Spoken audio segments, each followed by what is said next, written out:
இந்த சபைகள்லையும் இந்த கூட்டங்கள்லையும் இந்த உபவாச ஜபங்கள்லையும் அந்த கட்சி வரணும் இந்த கட்சி வரக்கூடாதுன்னு சொன்னா அது நான்சென்ஸ், மதியினம். யாருனாலும் வரட்டும், நமக்கு இருப்பது தெய்வீக வல்லமை, அடையாளங்களும் அற்புதங்களும். அப்போ பைபிள் என்ன சொல்லியிருக்கு? அப்படி அவர்கள் ஜெபித்த பொழுது அவர்கள் கூடியிருந்த இடம் எதுக்கு? அவர்கள் எங்கெங்கு ஊழியம் செய்ய போகிறார்கள் அந்த இடங்கள் எல்லாம் அசைய போகிறது என்பதற்கு அடையாளமாக ஆண்டவர் அவர்கள் கூடியிருந்த இடத்தை அசைத்தார். அவர்கள் தேவ வசனத்தை தைரியமாய் சொன்னார்கள். வந்துச்சா? அப்ப அதுக்கு முன்னால கொலைத்தனமா இல்ல, இப்ப தைரியம் கூடிடுச்சு. என்னை கேட்டுக்கொண்டிருக்கிற பெரும்பாலானோர் நீங்கள் சென்னை வாசிகள், சென்னை விசுவாசிகள், சென்னை சபை மக்கள்.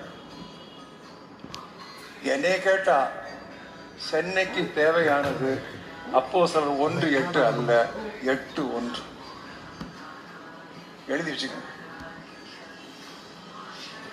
8:1 தான் சென்னைக்கு தேவை. மிகுந்த உத்தரவு உண்டாகணும், எங்கேயும் சிதறடிக்கணும். குண்டு சட்டிக்குள்ளேயே குதிரை ஓட்டிட்டு இருக்க கூடாது. எங்கும் சிதறடித்து போய் எருசலேமிலே உட்கார்ந்து ஆண்டவர் என்ன சொன்னாரு? சிஸ்டர் சொல்லுங்க.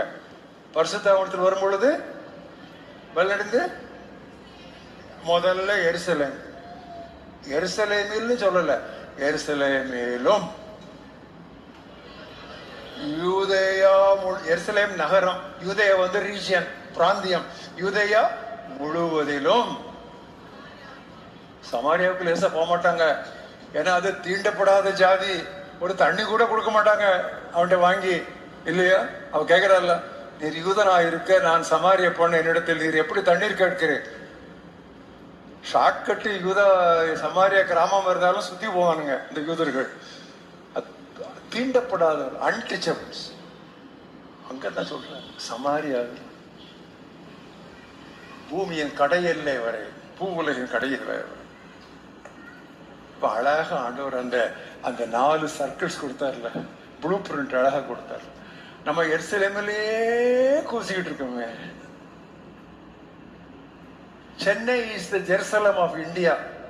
இந்தியாவின் எருசலேம் சென்னை நகரம். என்னை பொறுத்த அளவுல இங்க இருக்கிற திருச்சபைகள்ல ஒரு பாதி பேரு பெட்டி கடைகளை மூடிட்டு நார்த் இந்தியா போகலாம்.